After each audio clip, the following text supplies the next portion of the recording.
여러분, 우리가 몇 주 동안 계속해서 우리 마가복음의 말씀을 보면서 특이한 점을 하나 우리가 발견을 하셨어야 됩니다.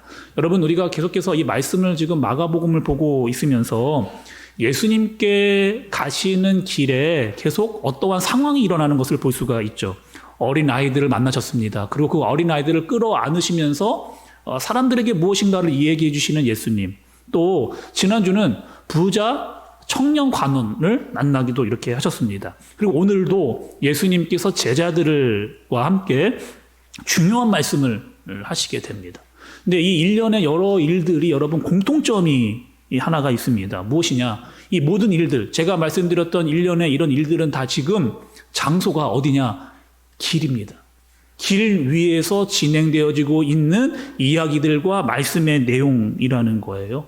그리고 오늘 예수님께서 어디로 가시는지, 예수님께서 도대체 어디로 가시는지에 대한 정확한 목적지를 우리에게 말씀을 해주시는데 32절의 말씀 처음에 보니 갈릴리로 올라가시는 길에, 그러니까 예수님께서 지금 갈릴리로 지금 가고 계시는 것을 우리가 알 수가 있습니다. 거기는요, 예수님의 최종 목적지입니다. 그리고 거기에 가면 어떠한 일이 있을 것이다. 예수님께서 미리 이야기를 해주시는데 33절과 34절의 말씀을 좀 여러분 보겠습니다. 보라, 우리가 예루살렘에 올라가노니 인자가 대제사장들과 서기관들에게 넘겨짐에 그들이 죽이기로 결의하고 이방인들에게 넘겨주겠고 그들은 능욕하며 침뱉으며 채찍질하고 죽일 것이나 그는 3일 만에 살아나리라 하시니라. 이렇게 이야기를 합니다. 예수님께서 지금 예루살렘으로 올라가고 계세요. 그런데 거기서 어떤 일이 있을 것이냐? 사람들이 기다리고 있는데 그 사람들은 우리를 반겨주거나 막 환영해주는 그런 사람들이 아니라는 겁니다. 그리고 어떤 사람들이냐? 우리를 오히려 반대하고 능욕하고 침을 뱉고 채찍질하고 죽이려고 하는, 그리고 실제로 예수님께서 죽임을 당하시고 3일 만에 살아날 것에 대해서 예수님께서 지금 이야기를 하고 계시는 거죠. 여러분, 우리는 말씀을 보면서 예수님께서 왜 예루살렘에 올라가시는지는 우리는 알고 있습니다. 예루살렘에 올라가시면 예수님께서 십자가에 못 박혀 달려 죽으시는 거죠. 우리의 죄의 문제를 사하시기 위해서 그 길을 가시는 겁니다. 32절의 말씀을 보면 여러분, 유독 제 눈에 들어온 말씀이 하나가 있었는데 32절의 말씀을 좀 보시면 예루살렘으로 올라가는 길에 예수께서 그들 앞에 서서 가시는데 그들 앞에 서서 가고 계시는 것을 볼 수가 있습니다. 아니, 내가 앞으로 이런 일을 당하게 될 텐데, 내가 능욕을 당하고 침뱉음을 당하고 죽이려고 하는 사람들이 나를 기다리고 있는데 나는 그 길에 주저하지 않고 내가 먼저 그 길을 앞서서 가고 계시는 예수님의 모습을 볼 수가 있는 거죠. 그런데 여러분, 오늘 제자들의 모습은 어떠한가? 35절의 말씀입니다. 세베대의 아들 야고보와 요한이 주께 나와 여짜오되 선생님이여 무엇이든지 우리가 구하는 바를 우리에게 하여 주시기를 원하옵나이다. 이렇게 합니다. 여러분, 지금 제자들이 너무 엉뚱하지 않나요? 예수님께서는 지금 능욕과 고난과 죽음에 대해서 지금 이야기를 하고 계시는데 지금 제자들은 분위기 파악을 지금 못하고 있는 것을 볼 수가 있습니다. 특히 야고보와 요한이 이렇게 묻는 거야. 예수님, 우리가 원하는 거, 내가 원하는 거 그거 좀 들어주세요 라고 이렇게 묻는 겁니다. 그랬더니 예수님께서 37절에 이렇게 그 내용이 무엇이냐? 네가 원하는 것이 도대체 무엇이냐? 라고 물으니 37절에 여짜오되 주의 영광 중에서 우리를 하나는 주의 우편에 하나는 좌편에 앉게 하여 주옵소서. 이렇게 이야기를 하는 겁니다. 한마디로 이런 거죠, 여러분. 예수님과 제자들이 예루살렘으로 올라가고 계시는데, 그리고 제자들이 예수님께 묻는 겁니다. 예수님, 지금 우리에게 행하셨던 그 놀라운 일들, 병자를 고치고 귀신 들린 사람을 쫓아내고 예수님의 능력을 이렇게 행사하신 것을 똑같이 예루살렘에서 그렇게 행하시면 됩니다. 그리고 그곳에서 사람들이 예수님께 모이고 사람들은 예수님을 다 왕으로 모시려고 할 텐데 그때 예수님께서 왕 넘버 1 되시면 돼요. 저는요 넘버 2가 되겠습니다. 저는요 넘버 3가 될게요. 이렇게 이야기를 예수님께 지금 간청하고 있는 야고보와 요한의 모습을 볼 수가 있는 겁니다. 근데 그럼 우리가 한번 깊게 생각해 볼 문제가 하나 있거든요. 제자들이 지금 예수님을 계속 따라다니고 있습니다. 예수님을 계속해서 따라다니고 있는데 지금 예수님이 이야기하시는 것을 정확하게 파악하지 못하고 있는 모습을 볼 수가 있는 거죠. 여러분, 제자들만 이런 것이 아니고 교회도 이렇게 됩니다. 교회 안에 여러분, 실용주의라고 하는 이런 생각들이 우리 안에 많이 들어왔거든요. 그리고 실용주의의 핵심은 이겁니다.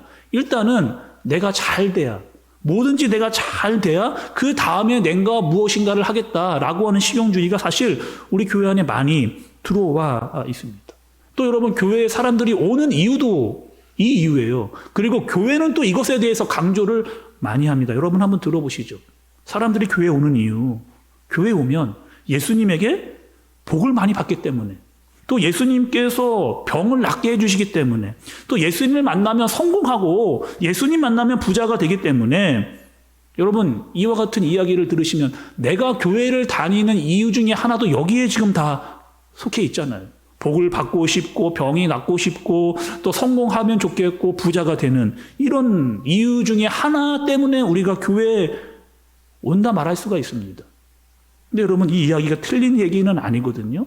근데 다 맞는 이야기라고 할 수는 없는 겁니다. 물론 예수님 만나면 복을 받고 성공하고 병도 낫는 그런 놀라운 일들이 일어나죠. 그런데 교회가 여러분 이것이 목적이고 이것이 다가 아니라는 거예요. 그래서 어떻게 할 수가 있느냐?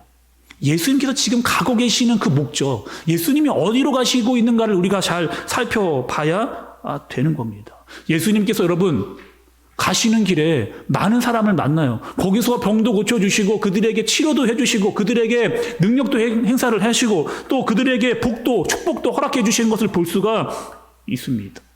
그러나 예수님께서 가시고 있는 그 길의 목적은 그것만은 아니라고 하는 것을 우리가 말씀을 통해서 발견할 수가 있는 거죠.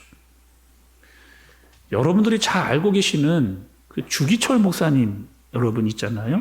일제 강점기 때에 신사참배를 반대하신 분입니다. 그리고 감옥에서 끝내 목숨을 잃었던 그 주기철 목사님이 이런 설교를 하셨어요. 일사각오라고 하는 설교를 하시면서 이렇게 설교했습니다. 여러분, 우리가 교회를 다니는 이유, 조금 전에 들었던 그 이유와 주 목사님이 우리에게 이야기하시는 내용을 한번 비교해서 생각을 좀 해보시죠. 예수님은 이 땅에 죽기 위해서 이 땅에 왔습니다. 그것이 목적이고 계속해서 그것을 위해서 길을 가시고 있는 예수님입니다. 예수님을 따르는 사람들은 죽기를 각오해야 된다는 거예요. 사람이 죽으면 다 끝나는 것 같지만 끝이 아니라는 겁니다. 그리고 죽음이 끝이 아니라고 믿는 사람들에게 주어지는 반드시 확실한 진리가 있는데 그것은 바로 부활이라는 거죠. 부활. 여러분, 우리 나라에 기독교가 전해졌습니다. 대부분요, 선교사님을 통해서 복음이 우리나라에 들어오게 됐어요. 그리고 그 우리나라에 들어온 선교사님들의 이력을 보면 대부분의 그 선교사님들의 이력은 고학력자였습니다. 대부분이 의사였고 철학 박사였던 분들이 대부분이에요. 굳이 우리나라에 오지 않아도 자기 나라에 살면 잘 먹고 잘 살 수 있는 다 그런 어떠한 실력을 가지고 있는 사람들이었습니다. 그런데 그들이 죽기를 각오하고 좁은 길을 선택해서 우리나라에 오게 된 이유, 굳이 잘 먹고 잘 살 수 있었던 자기 나라를 버리고 이 땅에 올 수 있었던 그 이유, 여러분 그 이유는요, 예수님이 이 땅에 오신 이유와 목적을 그들이 알았기 때문에 가능한 겁니다. 제가 어릴 때만 해도 이런 선교사님들의 이야기, 때로는 주기철 목사님의 설교 같은 내용을 들은 적이 있어요. 그리고 그 선교사님들처럼 주기철 목사님처럼 다 따라 살 수는 없어도 적어도 그분들의 이야기를 들으면 이런 마음을 좀 가졌습니다. 그래, 저렇게 좀 따라가야지. 예수님 저렇게 사셨는데 우리도 좀 저렇게 본받으면서 따라가야지 라고 하는 마음을 좀 갖기도 했습니다. 결단하고 기도하고 각오를 갖고 그렇게 살았단 말이죠. 근데 여러분, 요즘에 교회에서요, 이런 선교를 잘 못해요. 교회 안에 실용주의가 많이 들어왔기 때문에 교회 안에서 어떤 막 헌신과 결단과 순교 이런 거를 막 이야기하기가 굉장히 어려운 시대가 됐습니다. 왜? 성도들이 그것을 듣는 것을 굉장히 부담스러워하고 굉장히 어려워하고 힘들어하기 때문에 점점점 그런 설교를 하기 어려운 시대를 보내고 있는 거죠.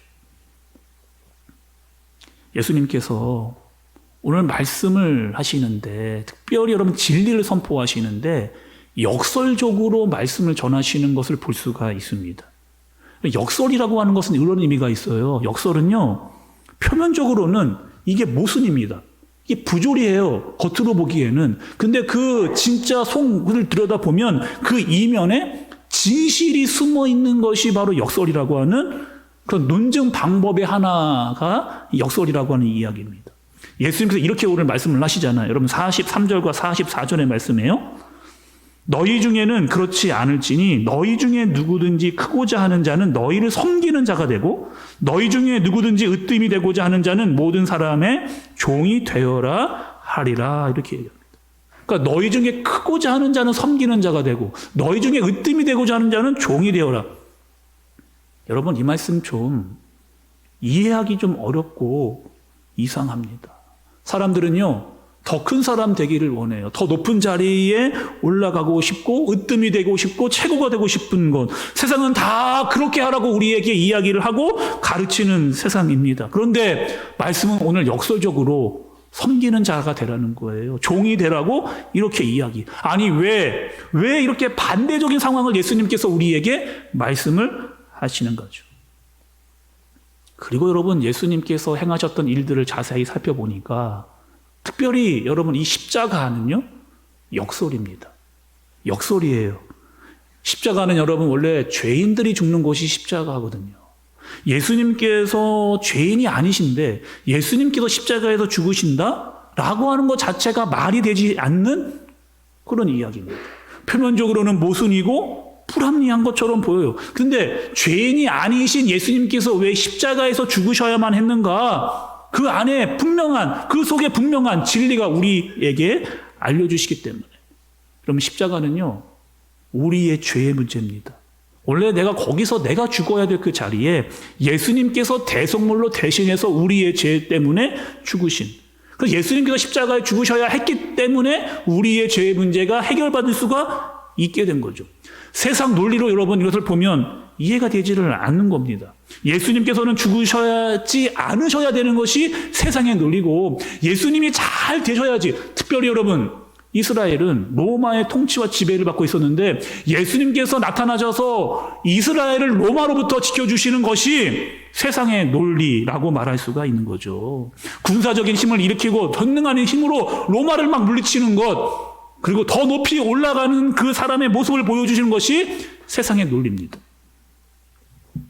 근데 여러분 예수님은요 너무나 힘이 없이 너무나 초라하게 십자가에서 못 박혀 죽으시는 예수님의 모습을 우리가 말씀을 통해서 보고 있는 겁니다.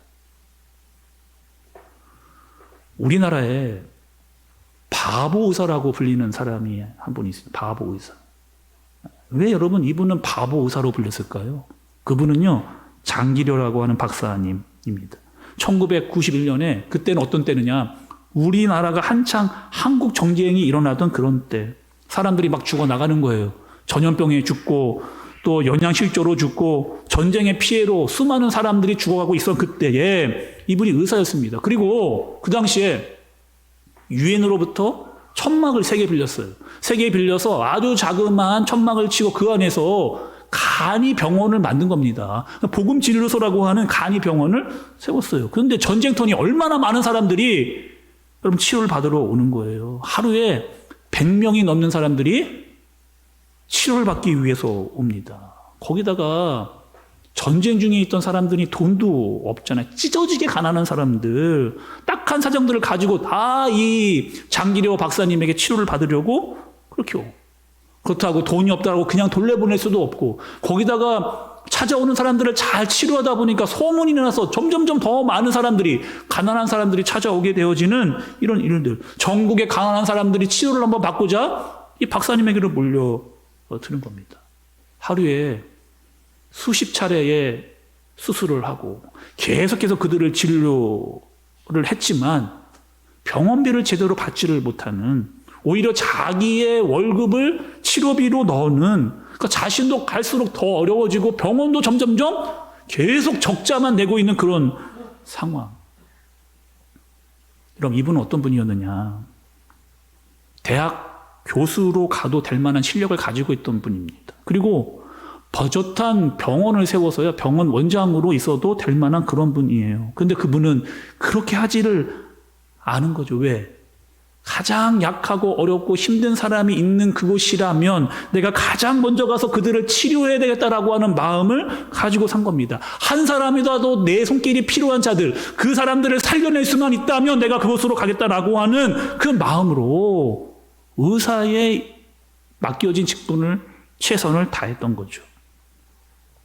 어느 날은 여러분, 이 박사면서 의사였던 이 장기려 박사님이 시장에 갔답니다. 그리고 그 시장 내에서 바가지 씌우려고 하는 상인들을 만난 거예요. 그리고 이 박사님 언제나 더 비싼 그 돈을 주고, 그러니까 그 비싼 값을 주고 이 물건들을 산 거죠. 그러니까 사람들이 이렇게 이야기합니다. 그렇게 하니까, 의사 양반 그렇게 하니까 바보 소리 듣는 겁니다. 이렇게 이야기를 하는 거예요. 그리고 그 이야기를 듣고 이 장기려 박사님이 이렇게 이야기를 했습니다. 내가 바가지 씌우는 것을 몰라서 그렇게 하는 것이 아닙니다. 이렇게 값을 더 쳐주면 미안해서라도 그렇게 하지 않지 않겠습니까? 이렇게 이야기를 했다는 거예요. 또 한 번은 설날이 됐답니다. 제자들이 찾아온 거예요. 제자들이 찾아왔는데 이 박사님이 사는 모습을 보고 너무 가난하게 사니까 이렇게 이야기를 한 거죠. 선생님, 아니 꼭 이렇게 사셔야 되겠습니까? 아니 꼭 이렇게 충분히 돈도 벌고 버젓하게 살 수 있는 그런 분인데 왜 이렇게 굳이 이렇게 사시는 거예요? 사람들이 선생님을 보면서 뭐라고 이야기하시는지 아십니까? 선생님처럼 살면 바보 된다는 거예요. 이런 얘기를 한다. 그리고 그 장기려 박사가 이렇게 이야기를 했습니다. 내가 바보 소리를 듣는 거 보니까 이제야 세상에서 성공한 것 같습니다. 여보게, 세상에서 바보로 사는 것이 얼마나 어려운지 자네는 알고 있는가? 여보게, 세상에서 바보로 사는 것이 얼마나 어려운지를 당신은 알고 있는가? 그러니까 장기려 박사는 이런 거죠, 여러분. 몰라서 그렇게 산 게 아닙니다. 더 어렵고 힘들고 나의 손이 필요한 분을 찾아가다 보니까 점점점 어려워질 수밖에 없는 상황에 놓이게 된 거죠. 또 여러분, 이 성공과 바보는 어울리지 않는 역설이에요. 그러나 이 장기려 박사는 어떻게 했느냐? 한 영혼, 한 사람이라도 더 치료해야겠다는 마음으로 바보 의사라고 불린 겁니다. 세상은 그분을 바보라고 불렀지만 그들은 진정한 의사라고 볼 수가 있는 거죠. 여러분, 오늘 말씀 41절의 말씀을 좀 보세요. 41절의 말씀. 열제자가 듣고 야고보와 요한에 대하여 화를 내거늘 이렇게 이야기를 했습니다. 야고보와 요한이 조금 전에 이렇게 이야기했잖아요. 예수님, 저는 넘버 2, 쟤는 넘버 3 되게 해달라고 이렇게 이야기를 했습니다. 그런데 가만히 듣고 있었던 10명의 제자, 예수님에게 12명의 제자가 있었는데 야고보와 요한이 그렇게 이야기를 하니까 10명의 제자들과 가만히 듣고 있다가 어떻게 했다고 여러분? 화를 내는 겁니다. 화를 내는 거예요. 지금까지 나는 이야기만 하지 않았을 뿐이지 나도 여전히 야고보와 요한과 같은 마음을 이 10명의 제자들도 가지고 있었던 겁니다. 언제든지 기회가 되면 내가 저렇게 이야기하려고 했는데 야고보와 요한처럼 이야기를 하려고 내가 그렇게 마음 먹고 있었는데 선수 쳤던 야고보와 요한을 보면서 그들이 화를 내고 있는 모습을 보고 있는 겁니다.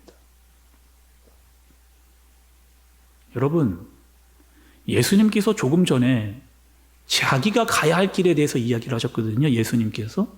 그 길은 어떠한 길이었느냐? 예루살렘으로 올라가는 길이었습니다. 그리고 거기 가면 능욕과 침뱉음과 채찍과 고난을 받는다라고 이야기를 했어요. 그런데 그 예수님이 이야기하실 때는 그 어떠한 제자도 예수님의 그 말에 한마디도 하지를 않았습니다. 왜요?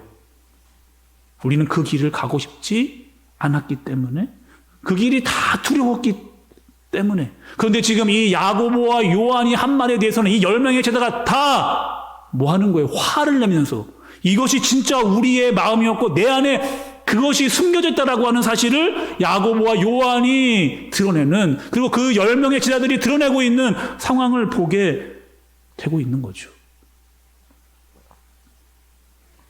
여러분, 오늘 말씀을 좀 보시면서 이 제자들의 모습이 마치 실용주의에 빠져 있는 교회의 모습은 아닌지, 또 우리의 모습은 아닌지를 좀 여러분 우리가 들여봐야 됩니다. 솔직히 우리는요, 종이 되고 싶은 마음은 없거든요. 섬기고 싶은 마음이 별로 없습니다. 대접받기를 좋아하고 인정받기를 바라고 누가 먼저 나를 찾아와 인사해 주기를 원하고 내가 가면 사람들이 다 알아보고 나를 먼저 챙겨주는 그런 자리에 가고 싶은 게 우리의 실제 속마음입니다. 이런 우리들에게 예수님께서 이렇게 이야기를 하세요. 45절의 말씀이에요. 인자가 온 것은 섬김을 받으려 함이 아니라 도리어 섬기려 하고 자기 목숨을 많은 사람의 대속물로 주려 함이니라. 이렇게 이야기를 하시는 거죠. 예수님은 이 땅에 오신 이유가 있는데 그것은 섬김을 받으러 온 것이 아니라 다른 사람들을 섬기려 오셨다라고 하는 그 인생의 목적, 이 땅에 오신 목적에 대해서 분명히 이야기를 하고 계시는 겁니다. 여러분, 다음 주일은요, 성탄절입니다. 예수님께서 이 땅에 오신 날을 기념하면서 보내는 크리스마스예요. 그리고 그분은 하나님의 아들로 이 땅에 오셨습니다. 충분히 그분은 하나님의 아들로 섬김을 받을 만한 자리에 오실 수도 있었지만 예수님 어떻게 오시는 거예요? 그분은 가장 낮은 자리로, 태어날 때부터 이미 마구간에서 태어나는 아주 낮은 자리의 모습으로 예수님께서 이 땅에 오시는 것. 그리고 우리에게 이렇게 말씀을 하시는 거죠. 내가 섬김을 받으러 온 것이 아니고 내가 섬기려 왔다. 내가 섬기러 왔다라고 예수님은 우리에게 이야기해주고 계시는 겁니다. 세상은요, 우리에게 또 많은 사람들에게 최고가 돼야 된다. 더 많은 것을 가져야 되고 더 높이 올라가야 된다. 그것은 너가 대접받기 위해서, 너가 인정받기 위해서, 더 나은 삶을 살기 위해서 그렇게 살아야 된다라고 말하는 것이 세상 논리예요. 그러나 저는 여러분, 이 세상 논리에 대해 비판하고 싶은 마음이 없습니다. 왜? 세상에서 사는 논리가 필요하기 때문에, 사람들은 다 그것을 쫓아가고 있기 때문에. 그러나 교회에 대해서는 말할 수 있겠어요. 교회는 여러분 세상과 다른 곳입니다. 세상의 논리로 사는 곳이 아니라는 거예요. 우리는 세상을 따르는 사람들이 아니라 우리는 예수 그리스도를 따르는 사람들이기 때문에 그렇습니다. 어떻게 따라야 되느냐? 자기를 부인하고 십자가를 지고 예수님을 따라야 되는 사람들이기 때문에 여러분 그래요. 사랑하는 우리 한샘교회 성도 여러분, 믿음의 가족이 된 영적 우리 식구들, 오늘 말씀을 통해서 여러분, 우리가 있는 그곳에서 섬기는 자가, 가정에서 여러분 큰 소리 치지 않는 겁니다. 그리고 낮은 자로 식구들을 섬길 수 있는 마음이 우리에게 필요하죠. 교회에서 여러분 더 높이 올라가려고 할 필요가 없습니다. 우리는 하나님의 종이기 때문에 가장 낮은 곳에서 예수님께서 우리에게 해주셨다는 그 섬김을 우리가 교회에서 감당하면 되는 거죠. 세상은 이야기합니다. 더 높은 곳으로 올라가라. 그러나 우리는 섬기는 자로, 종의 모습으로 예수 그리스도를 따르는, 자기를 부인하고 십자가를 지고 예수를 따르는 저와 여러분들 되어지시기를 예수님의 이름으로 축복합니다. 기도하겠습니다. 여러분, 오늘 말씀을 좀 듣고 말씀을 붙잡고 기도합니다. 예수님을 따른다라고 하는 것, 여러분 그것은 쉬운 일이 아니거든요. 세상은 더 높은 곳으로 올라가고 최고가 되고 더 많은 것을 가져라. 네가 인정받기 위해서, 대접받기 위해서. 그러나 말씀은 섬기는 자, 종이 되어라 라고 역설적으로 우리에게 이야기해 주고 계십니다. 예수님 충분히 대접받고 섬김을 받을 만한 자리로 오실 수 있었습니다. 그러나 그분은 정치적이고 군사적인 왕으로 오시지 않고 우리를 구원할 구원자로, 우리의 죄의 문제를 해결할 대성물로 이 땅에 오셔서 우리를 죽기까지 섬겨주신 분이 바로 예수 그리스도입니다. 크고자 하는 자는 섬기는 자가 되고 으뜸이 되고자 하는 자는 종이 되어라 라고 하는 이 말씀, 때로는 감당하기 어렵지만 기도하면서 그 길을 따를 수 있는, 하나님 순종하며 기도하고 다짐하고 결단하고 자기를 부인하고 십자가를 지고 주님을 따를 수 있는 내가 되게 해달라고 이 시간 함께 마음을 모아서 함께 기도하도록 하겠습니다. 하나님,